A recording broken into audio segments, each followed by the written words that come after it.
आज पढ़ेंगे भाग 15। क्या पढ़ेंगे? भाग 15। भाग 15 में क्या है? निर्वाचन आयोग।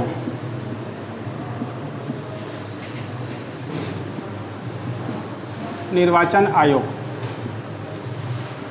ठीक। और ये जो है अनुच्छेद 324 से 329 तक। भाग 14 में अनुच्छेद 324 से 329 तक क्या है? निर्वाचन आयोग के बारे में उल्लेख है, जिसमें उसके कार्य और उसके क्या स्ट्रक्चर है, सब चीज़ का उल्लेख जो है किस पर है? 324 से 329 तक में इसका वर्णन है, ठीक है। तो सबसे पहले देखेंगे निर्वाचन आयोग। अब निर्वाचन आयोग की आवश्यकता क्या है ना, उसका आवश्यकता क्यों पड़ा, इसके ऊपर थोड़ा चर्चा होना चाहिए, ठीक है। थोड़ा सा जैसे कुछ भी पढ़ते हैं ना तो प्रस्तावना, ठीक, तो प्रस्तावना बनाते हैं, ठीक। आप लोग देखे होंगे कि हम क्या, हमारे संविधान के जो प्रस्तावना हैं उसमें हम लोग क्या कहते हैं कि भारत को एक क्या बनाना है? लोकतंत्रात्मक गणराज्य बनाना है। कैसा गणराज्य बनाना है? लोकतंत्रात्मक, डेमोक्रेटिक रिपब्लिक बनाना है। अब लोकतंत्रात्मक बनाने का मतलब क्या है कि हमारे जो अंतिम शक्ति है ना, जो संविधान में हमको जो शक्ति दिया गया है, पावर दिया गया है, वो अंतिम रूप से किस पर निहित है? जनता पर, लोग पर निहित है। इसी कारण हम क्या कहते हैं कि भारत जो एक लोकतंत्रात्मक गणराज्य है, रिपब्लिक है, ये कहते हैं। क्लियर? अब देखें कि अगर हमको स्वतंत्र लोकतंत्रात्मक बनाना है, लोकतंत्र अगर हमको बनाना है तो उसके लिए क्या होगा कि कोई ऐसे निकाय हो, और हम लोकतंत्र की स्थापना किसके माध्यम से कर रहे हैं भारत में? चुनावों के माध्यम से, निर्वाचन के माध्यम से, क्योंकि हमारे यहाँ संसदीय शासन प्रणाली है, ठीक है। हमारा संविधान ये कहता है कि हमारे यहाँ किस प्रकार की प्रणाली होगा? संसदीय शासन प्रणाली होगा। और संसदीय शासन प्रणाली है मतलब संसद का फॉर्मेशन भी होना है, ठीक है। संसद का फॉर्मेशन भी होना है ना। संसद आप लोग पढ़े होंगे, लोकसभा और राज्यसभा, ठीक है। लोकसभा और राज्यसभा है। अब जब लोकसभा और राज्यसभा है तो यहाँ पर क्या है? लोगों का निर्वाचन भी होता है, चुनाव भी होता है, ठीक है। तो अब वो चुनाव कैसे हो, ये ज़्यादा महत्वपूर्ण है ना। चुनाव कैसे हो ये ज़्यादा इम्पोर्टेंट है। तो चुनाव दो चीज़ों से, दो प्रकार से होना चाहिए। एक पहला क्या है? स्वतंत्र और निष्पक्ष होना चाहिए। कैसे होना चाहिए? स्वतंत्र एवं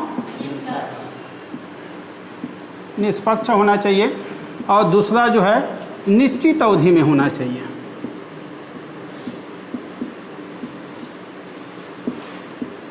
ठीक। ये दोनों चीज़ जब होगा तब हम क्या है, एक अच्छा लोकतंत्र का स्थापना कर पाएंगे, ठीक है। ये दोनों चीज़ होना अनिवार्य है। अगर सिर्फ आप ये बोल देंगे कि नहीं चुनाव हो रहा है, चुनाव होने के आधार पर हम बोलें कि लोकतंत्र है, लेकिन अगर चुनाव प्रक्रिया क्या हो, स्वतंत्र और निष्पक्ष ना हो, तो फिर क्या होगा? लोगों का विश्वास लोकतंत्र पर क्या हो जाएगा? उठ जाएगा।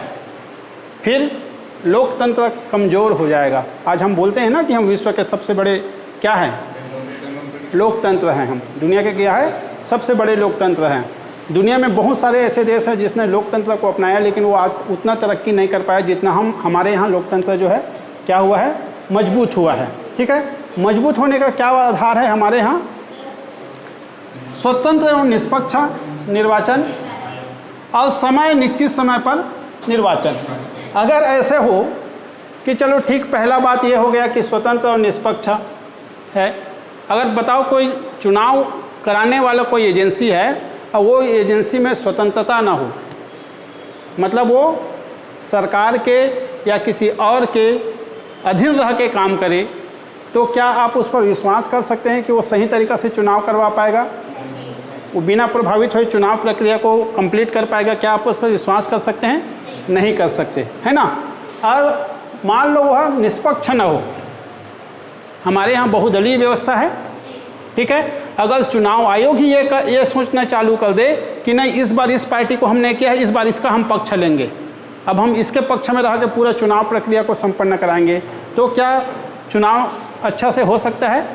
बिल्कुल नहीं हो सकता। ये दोनों अगर ना हो तो क्या हो जाएगा? लोकतंत्र जो है लोकतंत्र जो है बहुत कमज़ोर हो जाएगा। क्या हो जाएगा? लोकतंत्र जो है कमज़ोर हो जाएगा। ठीक। दूसरा महत्वपूर्ण चीज़ क्या है कि निश्चित समय पर निर्वाचन होना।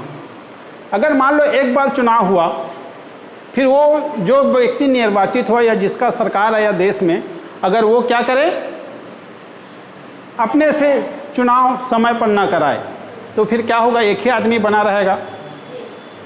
तो उससे भी क्या होगा? फिर वो धीरे धीरे तानाशाह की ओर बढ़ेगा, तानाशाही व्यवस्था की ओर धीरे धीरे बढ़ेगा, क्योंकि एक आदमी के ऊपर पूरा रहेगा। उसको मालूम है कि अगले 5 साल में चुनाव। अभी क्या है, हमारे यहाँ क्या व्यवस्था है, चाहे कोई कितना भी ताकतवर प्रधानमंत्री बने, चाहे कोई कितना कमज़ोर प्रधानमंत्री बने, या कोई कैसे भी प्रधानमंत्री बने, या किसी भी पार्टी का सरकार बने, उसका एक निश्चित है कि अगले 5 वर्ष में उसको क्या है, पुनः निर्वाचन के लिए लोगों के बीच में जाना है। और इसी दबाव में वह क्या करता है, अपनी नीति का निर्धारण करता है। अगर मान लो उसको एक बार चुनने के बाद अगर उसको निर्वाचन में जाना ही ना हो, तो फिर वो तो अपने मनमर्जी करेगा ना, क्योंकि उसको तो फिर से लोगों से चुन के आना नहीं है। वो लगेगा मेरे को 15 साल बनना है, तो 15 साल तक तो ऐसे ही घसे देता हूँ, उसके बाद देखते हैं क्या होता है। तो ये चुनाव के लिए ये दोनों ज़रूरी हैं। तो ये दोनों भारत में लोकतंत्र को मजबूत बनाने के लिए, और लोकतंत्र का आधार स्तंभ आप इसको बांध सकते हैं। किस व्यवस्था को? स्वतंत्र एवं निष्पक्ष चुनाव, है ना, और निश्चित अवधि में चुनाव। ये अगर दोनों चीज़ हो रहा है तो लोकतंत्र क्या हो रहा है? मजबूत हो रहा है। ठीक है, और मजबूत अवस्था में है। ठीक। अब इसको करने के लिए कोई ना कोई एक ऐसी व्यवस्था भी तो होनी चाहिए। निर्वाचन की पूरा प्रक्रिया को संचालित करने के लिए कोई ना कोई एक ऐसी व्यवस्था तो होनी चाहिए ना, जो इस प्रकार के चुनाव करा सके। कैसे? स्वतंत्र एवं निष्पक्ष और निश्चित अवधि में क्या हो, निर्वाचन का संचालित कर सके। तो इसके लिए क्या किया गया? संविधान में एक निर्वाचन आयोग का व्यवस्था किया गया। ठीक है, और वो निर्वाचन आयोग को किस में रखा गया? भाग 15, जिसमें आर्टिकल 324 से 329 तक निर्वाचन के आयोग के बारे में वर्णन किया गया है। ठीक है। और जब हम किसी संस्था में, जैसे हम लोग कल भी और पिछले कक्षों में भी हम लोग क्या किया था, चर्चा किया था कि जब हम किसी संस्था के बारे में पढ़ते हैं तो सबसे पहले उसके स्वरूप को जानना चाहिए। ठीक है, किस चीज़ को जानना चाहिए? उसके स्वरूप को जानना चाहिए। स्वरूप का मतलब यह है कि वो संस्था का क्या स्टेटस है। स्वरूप मतलब उसका क्या स्टेटस है। जैसे मैंने कहा था ना कि 2 प्रकार के संस्था है, एक तो संवैधानिक है और दूसरा जो है गैर संवैधानिक है या सांविधिक है। ठीक है, गैर संवैधानिक मतलब सांविधिक, और संवैधानिक मतलब जो संविधान के द्वारा स्थापित किया गया है। संविधान में ही उसका प्रावधान कर दिया गया है कि अनुच्छेद इसके तहत ऐसा इस संस्था का निर्माण होगा। ऐसे संस्थाओं को हम क्या कहते हैं? संवैधानिक, है ना। और जिसका स्थापना संसद के विधि के द्वारा किया गया है, संसद में एक कानून लाकर किसी संस्था का अगर स्थापना किया है तो वो क्या होता है? सांविधिक होता है या गैर संवैधानिक होता है। ये 2 चीज़ें हैं। तो जब भी हम कोई संस्था पढ़ते हैं तो उसके इस स्टेटस के बारे में जानना बहुत ज़रूरी है। उसकी परिस्थिति के बारे में जानना चाहिए कि वो है क्या चीज़, अभी एक्चुअल में उसका क्या कंडीशन है, उसको हमको क्या करना है? जानना है। ठीक है। तो निर्वाचन आयोग के बारे में, ठीक, तो निर्वाचन आयोग सबसे पहले क्या है? एक संवैधानिक संस्था है। ठीक है, निर्वाचन आयोग के बारे में अगर पढ़ें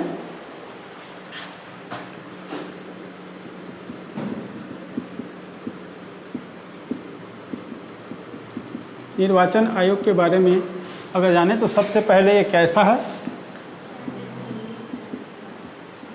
संवैधानिक है। ठीक है। दूसरा स्वतंत्र निकाय है। कैसा है? स्वतंत्र निकाय है।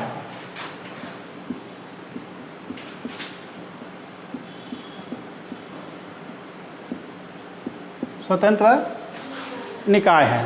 ठीक है, संवैधानिक है, स्वतंत्र निकाय है और अखिल भारतीय संस्था है। अखिल भारतीय संस्था का मतलब ये है कि यह जो है राज्यों के विधानमंडलों के लिए भी चुनाव कराता है और संघ के संसद के लिए भी क्या करता है? चुनाव करता है। मतलब इसका पूरा क्षेत्र जो है केंद्र और राज्य दोनों क्षेत्र में है। ठीक है, तो यह किस प्रकार की संस्था है? अखिल भारतीय निकाय है। इसका कार्य क्षेत्र ये 3 प्रकार का। तो निर्वाचन आयोग हमेशा एक, क्योंकि इससे प्रश्न कई बार आया हुआ है ना, कि इसमें से कौन सा संवैधानिक संस्था है या कौन सा गैर संवैधानिक है, ठीक है, या निम्नलिखित में से इस संस्था के बारे में कौन सा कथन सही है, यह संस्था सांविधिक है, संवैधानिक है, इस प्रकार से चीज़ में जाता है। तो जब भी हम किसी संस्था के बारे में पढ़ें तो सबसे पहले उसका हमको क्या जान लेना चाहिए कि उसकी स्वरूप क्या है। जब उसका स्वरूप को जान लो फिर उस संस्था के आगे के बारे में हमको पढ़ना चाहिए, ठीक है। चलिए आगे।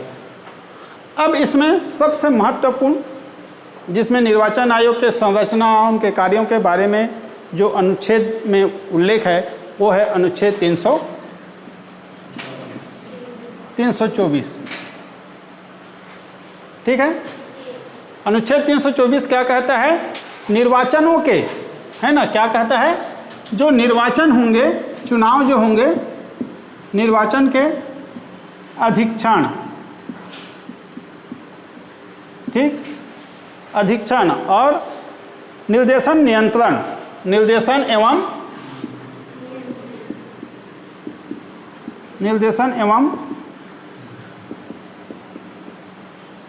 नियंत्रण कौन करेगा?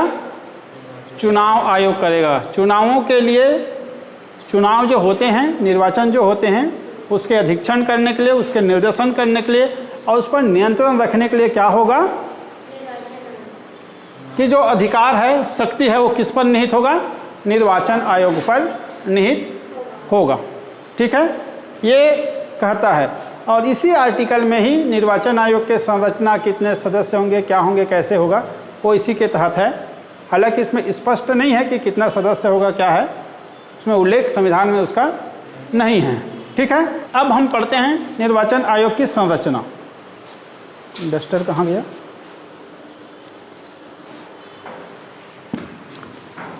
दूसरा एक चीज़ और समझने वाली बात है इसमें कि आप जैसे राज्यों में जो चुनाव होते हैं, है ना, राज्यों में कौन कौन से चुनाव होते हैं? पंचायतों का चुनाव होता है, त्रिस्तरीय पंचायती राज व्यवस्था का चुनाव होता है और नगरीय निकायों का चुनाव होता है। इन चुनावों से निर्वाचन आयोग का कोई संबंध नहीं है।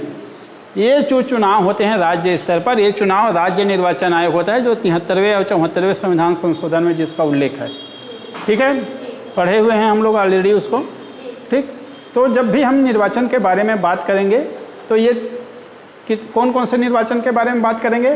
एक तो लोकसभा का, दूसरा राज्यसभा का, तीसरा राष्ट्रपति का, चौथा उपराष्ट्रपति का, राज्यों के विधानमंडल मतलब विधानसभा और विधान परिषद, टोटल कितने हो गए? 6, है ना। तो ये 6 चुनाव का ही जिम्मेदारी किसके पास है? भारत निर्वाचन आयोग या निर्वाचन आयोग के पास है। बाकी आप जो भी नीचे स्तर पर जो भी चुनाव देखते होंगे, आजकल सहकारिता में भी चुनाव होता है, जो समिति वगैरह होता है उसमें भी चुनाव होता है, उससे निर्वाचन आयोग का कोई संबंध नहीं है। तो अलग से सहकारी निर्वाचन, राज्य सहकारिता निर्वाचन आयोग भी बन चुका है। तो इतना क्लियर हो गया। अब पढ़ते हैं इसके संरचना के बारे में।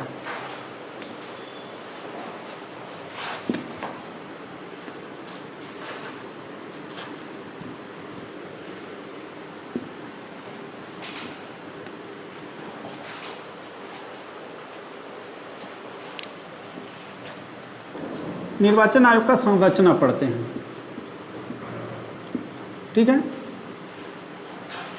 तो इसके संरचना के बारे में अगर जाने तो सबसे बात है कि इसका सबसे पहले जो संविधान है उसमें क्या है कि एक सिंगल, है ना, मतलब ऐसे नहीं है। अभी क्या है, ये 2+1 के फॉर्मेट में है, 1+2 के फॉर्मेट में है। मतलब 1 क्या है? मुख्य निर्वाचन आयुक्त और अन्य निर्वाचन आयुक्त, ठीक है, अन्य निर्वाचन आयुक्त। तो अभी इसका संरचना कैसे है एक मुख्य निर्वाचन आयुक्त, मुख्य निर्वाचन आयुक्त तो एक ही रहेगा, दो तो हो नहीं सकते, है ना, और दो अन्य। ये वर्तमान में इसका फॉर्मेट है कि इस प्रकार से ये है। लेकिन ये जो है शुरुआत में जब देश आज़ाद हुआ उस समय क्या था, ये एकल सदस्यीय था। 1950 से 1989 तक ये क्या था, एकल सदस्यीय था। ठीक है, कैसे था, एकल सदस्यीय था। तो लिख लेंगे इसमें एक मुख्य निर्वाचन आयुक्त,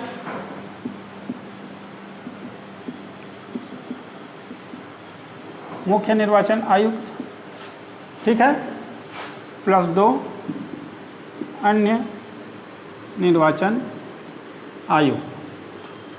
ये वर्तमान की व्यवस्था है, ठीक है ना, लेकिन संविधान में इसकी संख्या कितनी होगी सदस्यों का, इसका कोई उल्लेख नहीं है।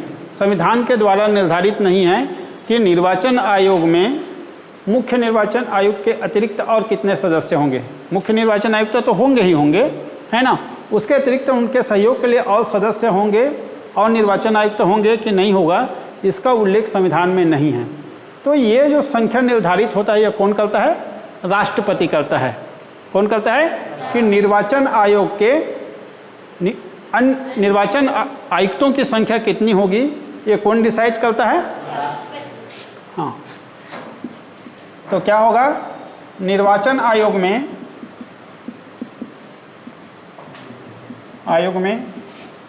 निर्वाचन आयुक्तों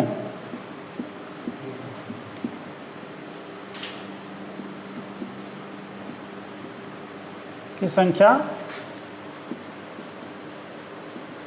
राष्ट्रपति निर्धारित करता है। ठीक है, हम जब भी राष्ट्रपति के बारे में बात करते हैं और किसी चीज़ का निर्धारण जब राष्ट्रपति कर रहा है या नियुक्ति राष्ट्रपति कर रहा है तो इसमें ऐसे नहीं समझना है कि स्वयं राष्ट्रपति कर रहा है। आप सभी लोग जानते हैं ना कि राष्ट्रपति किसके अनुशंसा पर काम करता है, कैबिनेट के मंत्रिमंडल के अनुशंसा पर वो जो है कार्य करता है। ठीक है, तो संख्या राष्ट्रपति डिसाइड करते हैं, यहाँ तक क्लियर हुआ। 1950 से लेकर 1950 से लेकर 15 अक्टूबर 1989 तक इसका स्थिति क्या था, एकल सिंगल एक ही व्यक्ति होता था जो क्या होता था, मुख्य निर्वाचन आयुक्त होता था, है ना, एक ही निर्वाचन आयुक्त होता था। इतने सालों तक वो सिंगल रहा। जब 1989 में ठीक क्या हुआ, 61वें संविधान संशोधन हुआ, है ना। आप लोग संविधान संशोधन पढ़ते होंगे, पूरा आते होंगे। तो 61वें संविधान संशोधन में क्या आया था, 21 साल से 18 साल करते हैं। जो मतदाता है ना, मतदान करने का जो उम्र है वो क्या कर दिया गया, 1950 से 1988 तक कितना था, कोई भी व्यक्ति, भारतीय व्यक्ति जो 21 साल का उम्र प्राप्त कर ले वह क्या बन जाता था, मतदाता बनने की पात्रता रखता था, अगर वो निर्वाचक नामावली में अपना नाम जुड़वाता है तो। ठीक है, मताधिकार कब मिलता था, जब कोई व्यक्ति 21 साल का हो जाता था। लेकिन 61वें संविधान संशोधन 1988 में उसको क्या कर दिया गया, रिड्यूस कर दिया गया, कम कर दिया गया, और कितना कर दिया गया, 18। जब 18 कर दिया गया तो फिर क्या हुआ, निर्वाचन आयोग के संरचना में भी बदलाव किया गया, और जो एकल सदस्यीय निर्वाचन आयोग हुआ करता था उसको क्या कर दिया गया, 3 सदस्यीय कर दिया गया। क्या कर दिया गया, 3 सदस्यीय कर दिया गया। अब इसको क्यों किए, तो आप खुद सोच लीजिए, पहले 21 साल के लोग वोट डालते थे, ठीक है, अब 18 साल के डालते हैं। ठीक है, तो ये दोनों के बीच में 3 साल का गैप आ रहा है, मतलब मतदाताओं की काम की संख्या कितना बढ़ गया होगा। अब इतने मतदाताओं का क्या करना, रजिस्ट्रेशन करना, क्योंकि मतदाता सूची बनाना, है ना, उसमें बीच बीच में सुधार करना, और जो नए मतदाता आ रहे हैं उनका रजिस्ट्रेशन करना, ये सब किसका काम है, निर्वाचन आयोग का काम है। तो चूंकि उस समय निर्वाचन आयोग का काम एकाएक बढ़ गया उम्र कम करने की वजह से, इस कारण से उसमें क्या कर दिया गया, संशोधन का, संरचना में बदलाव किया गया। और उस समय क्या हो गया, ये इतने तक क्या था, एकल सदस्यीय था। ठीक है, यहां तक क्या था, एकल सदस्यीय था। 61वें संविधान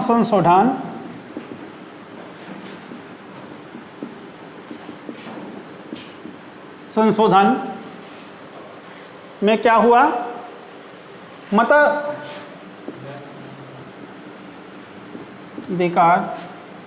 की उम्र 21 से घटाकर 21 वर्ष से घटाकर कितना कर दिया गया, 18 वर्ष कर दिया गया।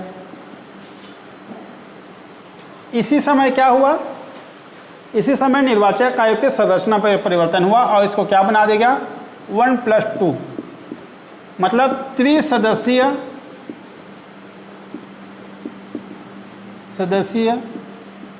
निर्वाचन आयोग बनाया गया। तो 16 अक्टूबर, कब से, 16 अक्टूबर 1989 से निर्वाचन आयोग क्या था, त्रिसदस्यीय हो गया। ठीक है, किंतु क्या हुआ, 1990 में फिर से इसको क्या कर दिया गया, एकल सदस्यीय कर दिया गया। ठीक है, क्या हुआ, 1990 में, यहाँ लिखता हूँ, 1990 में पुनः एकल सदस्यीय कर दिया गया, एकल सदस्यीय कर दिया गया। ठीक है, 1990 में पुनः एकल सदस्यीय कर दिया गया। फिर 1993 से 1993 से इसको पुनः त्रिसदस्यीय बनाया गया। आप लोग लिख रहे हैं ना, ये इस प्रकार से उसके संरचना में बदलाव हुआ है और वर्तमान में क्या चल रहा है, 1+2 वाला फॉर्मेशन चल रहा है निर्वाचन आयोग का। ठीक है, तो अभी कितने होते हैं, एक मुख्य निर्वाचन आयुक्त होते हैं और 2 अन्य निर्वाचन आयुक्त होते हैं। तो निर्वाचन आयोग का संरचना क्लियर हुआ है ना। संविधान में इसके संरचना या कितने निर्वाचन आयुक्त हो गए इसके संख्या के बारे में कोई उल्लेख नहीं है। इसके संख्या का निर्धारण कौन करता है, राष्ट्रपति करता है। प्रारंभ में देश के आज़ादी के समय या जब संविधान लागू हुआ उस समय निर्वाचन आयोग एकल सदस्यीय हुआ करता था और 1950 से 15 अक्टूबर 1989 तक निर्वाचन आयोग क्या था, एकल सदस्यीय था। ठीक है, और जब 61वें संविधान संशोधन 1988 के अंतर्गत 88 में हुआ था ना, 88 के तहत क्या कर दिया गया, मताधिकार को की उम्र है उसको 21 से 18 कर दिया गया। तो निर्वाचन आयोग के संरचना में भी बदलाव किया गया और उस समय फिर क्या कर दिया गया, इसको 1+2 मतलब एक मुख्य निर्वाचन आयुक्त और 2 अन्य निर्वाचन आयुक्त के आधार पर इसको पुनर्गठन किया गया। ठीक है, उसके बाद फिर 1990 में इसको एकल सदस्यीय बना दिया गया। 3 साल फिर एकल सदस्यीय रहा, कब तक, अक्टूबर 93 तक। और अक्टूबर 93 से पुनः उसको क्या कर दिया गया, त्रिसदस्यीय बना दिया गया और वो अभी तक क्या चल रहा है, त्रिसदस्यीय जो है आयोग चल रहा है। ठीक है, तो ये इसका संरचना रहा, कब कब कैसे बदलाव हुआ ये हो गया। ठीक,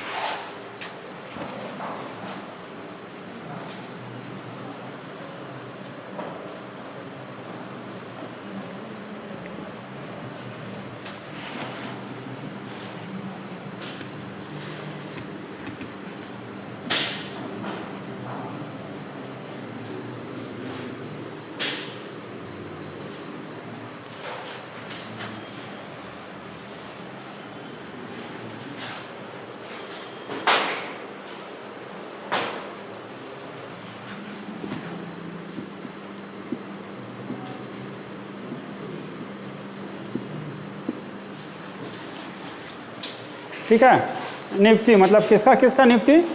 मुख्य निर्वाचन आयुक्त और अन्य जो निर्वाचन आयुक्त होते हैं, और उसके अतिरिक्त हर राज्य में प्रादेशिक निर्वाचन आयुक्त होते हैं। हालांकि उसको प्रादेशिक निर्वाचन आयुक्त नहीं बोला जाता, उसको क्या बोला जाता है?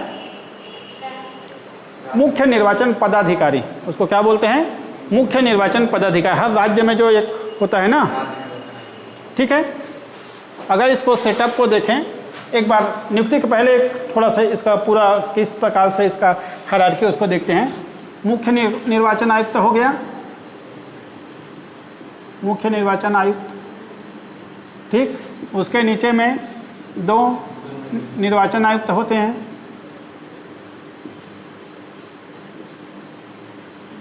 आयुक्त होते हैं, ठीक है। और इनके बीच में और उप निर्वाचन वगैरह इस टाइप की व्यवस्था उन लोग अपन ऑफिसर लेवल पे बनाए हुए हैं, है ना। उप निर्वाचन आयुक्त वगैरह 3 ही लोग तो नहीं संभाल सकते ना, तो वो अपना बनाए हुए हैं। उसके बाद राज्यों में क्या होता है? मुख्य निर्वाचन पदाधिकारी, ठीक है। उसके बाद हर जिला में क्या होता है? जिला निर्वाचन अधिकारी, जिला निर्वाचन अधिकारी। ये इस प्रकार से इसका सेटअप है। तो जिला निर्वाचन अधिकारी जिला का कलेक्टर होता है ना। पदेन्द्र रूप से वो जिला निर्वाचन अधिकारी बन जाते हैं। जो कोई भी व्यक्ति अगर कलेक्टर बनता है तो साथ ही साथ क्या होता है? जिला निर्वाचन अधिकारी भी वही होते हैं, ठीक है। तो इस प्रकार से होता है। तो अब मुख्य निर्वाचन आयुक्त के नियुक्ति, तो चीफ इलेक्शन कमिश्नर का नियुक्ति कौन करेगा? राष्ट्रपति करता है, ठीक है। कौन करता है? राष्ट्रपति करता है, ठीक है। अन्य निर्वाचन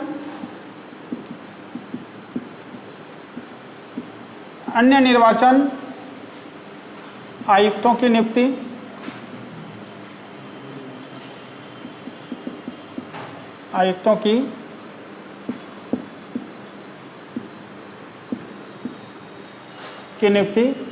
मुख्य निर्वाचन आयुक्त के सलाह पर राष्ट्रपति करता है। क्या होता है?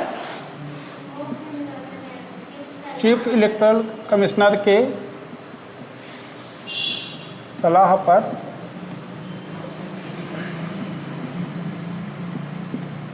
राष्ट्रपति करता है, ठीक है। हो गया। अब ये तो इतना तो हो गया।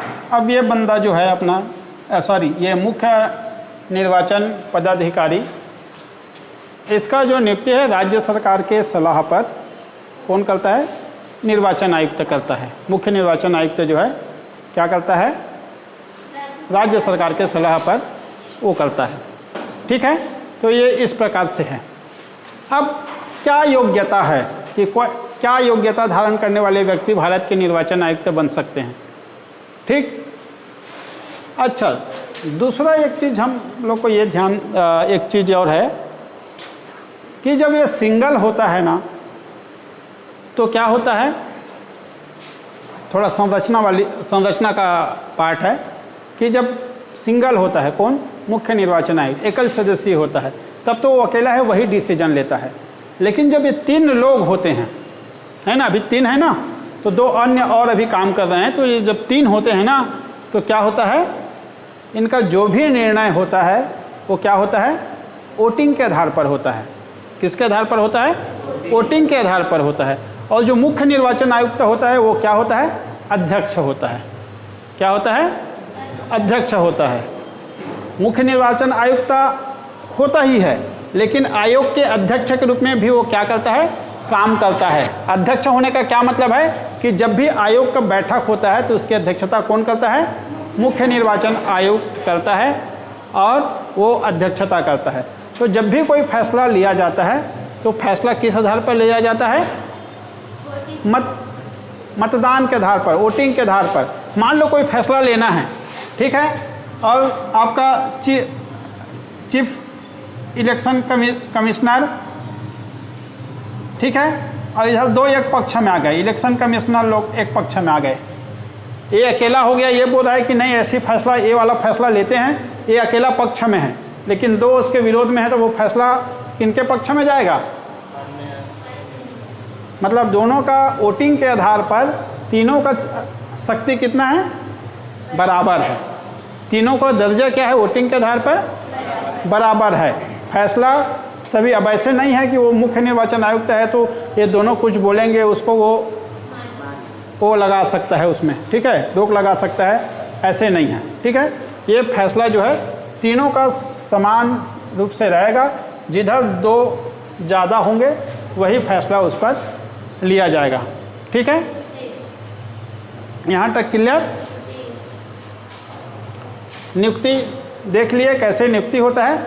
अब इसके बाद है योग्यता।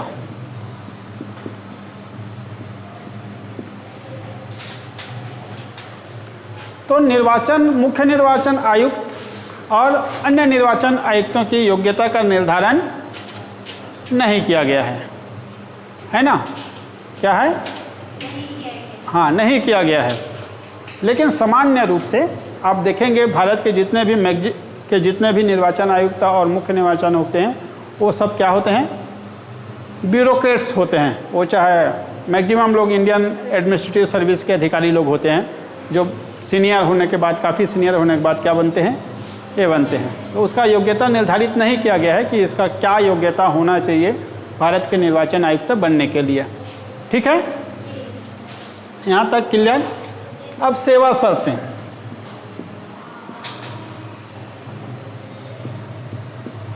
सेवा शर्तें राष्ट्रपति निर्धारित करता है, संविधान में उल्लेख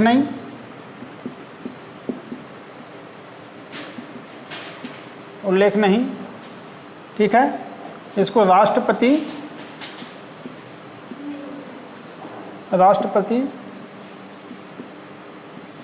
निर्धारित करते हैं, ठीक है।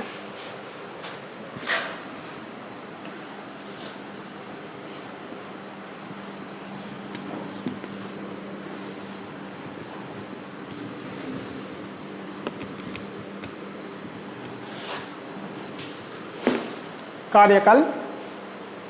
अब कार्यकाल देखते हैं कि इनका कार्यकाल क्या होता है।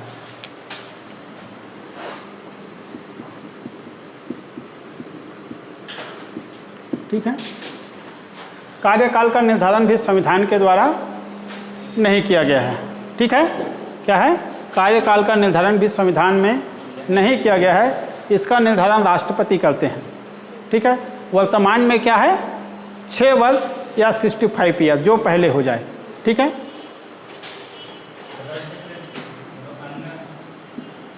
हाँ, तीनों के लिए सेम है।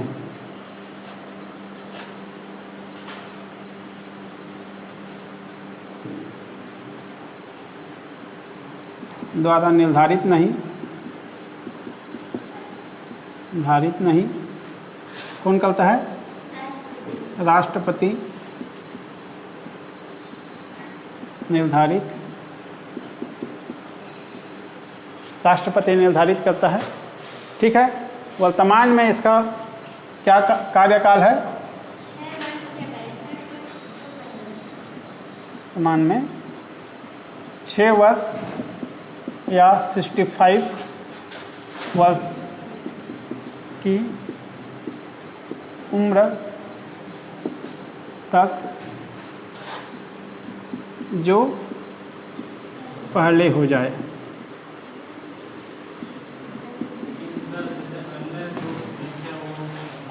नहीं, वैसे नहीं है ना। वो जो लोग आपका पब्लिक सर्विस कमीशन के मेंबर लोगों के लिए जो व्यवस्था है कि 62 ईयर हो, ताकि वो भविष्य में उसके पास ऑप्शन रहे कि वो यूपीएससी के मेंबर बन सके या अध्यक्ष बन सके, तो वो वहाँ पर ऑप्शन है। यहाँ ऐसे नहीं है। यहाँ ये चीज़ भी अनिवार्य नहीं है कि अगर कोई दो अन्य जो निर्वाचन आयुक्त होंगे वही लोग भी उसी में का सीनियर आदमी मुख्य निर्वाचन आयुक्त बन जाएगा, ऐसे नहीं है। किसी तीसरे व्यक्ति को भी सरकार लाके राष्ट्रपति वहाँ निर्वाचित कर सकता है, भले उसको वो कभी निर्वाचन आयोग में काम ना किया रहा हो, उनके नीचे वाले तो काम कर रहे हैं तो उनको तो अनुभव होगा ही होगा, तो उसी को बना देंगे, ऐसे नहीं है, किसी थर्ड व्यक्ति को भी लाया जा सकता है। तो यहाँ पर वो वाला अवधारणा नहीं है कि जो अन्य निर्वाचन आयुक्त हैं उनका 62 कर दो और बाकी का 65 कर दो, तो इनके पास 2 साल का ऑप्शन बचा रहेगा, ऐसे इस बार नहीं है। ठीक है, तो ये इनका कार्यकाल है। अब जो है हटाने की प्रक्रिया,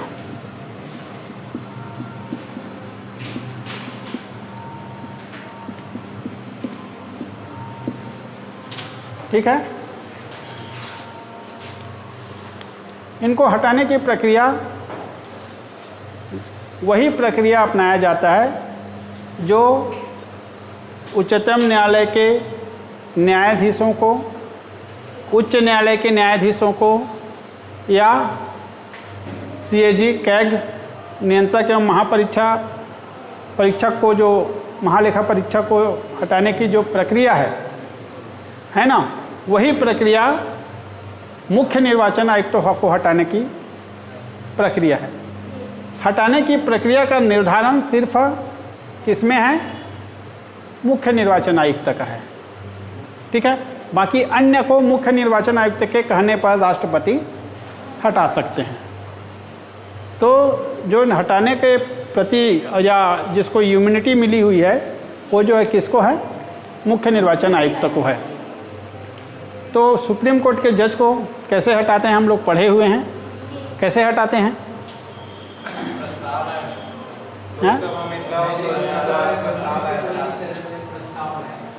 हाँ, नहीं तो ऐसे ही ले आएंगे।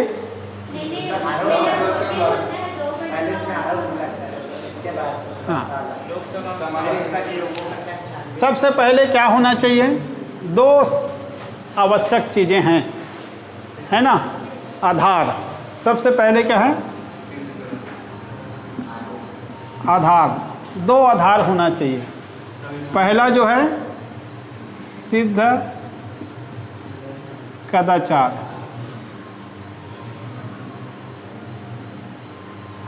और दूसरा अक्षमता, है ना? क्या है? अक्षमता मतलब कार्य करने में अक्षम।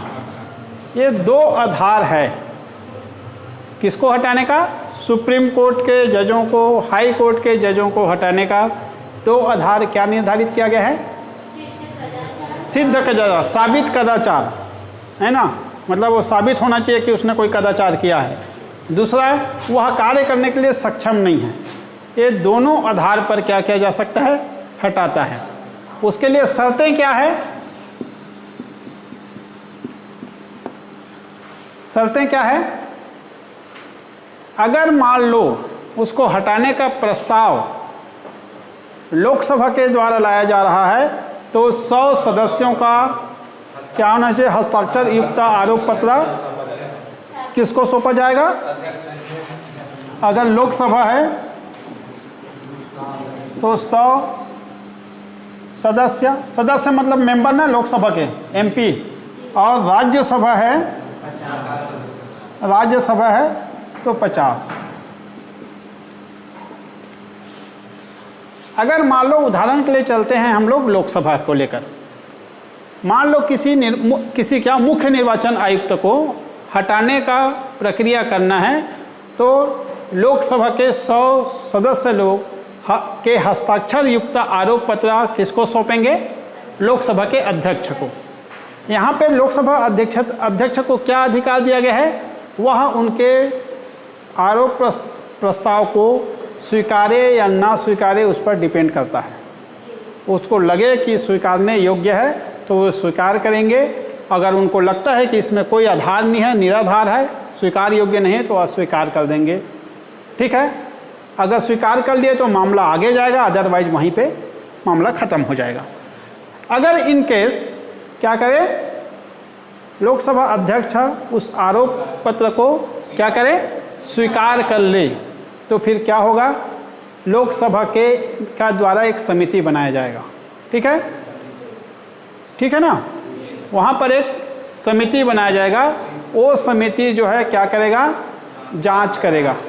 ठीक है, और वो समिति जांच करके अगर सही पाता है तो वो लोकसभा को अध्यक्ष को क्या करेगा, सौंपेगा भाई कि इनके ऊपर जो कदाचार का आरोप है वो साबित हो रहा है, वो अपना समिति जो है वो करेगा। फिर उस पर क्या होगा, मताधिकार मतदान होगा। किस पर? लोकसभा पे क्या होगा, मतदान होगा।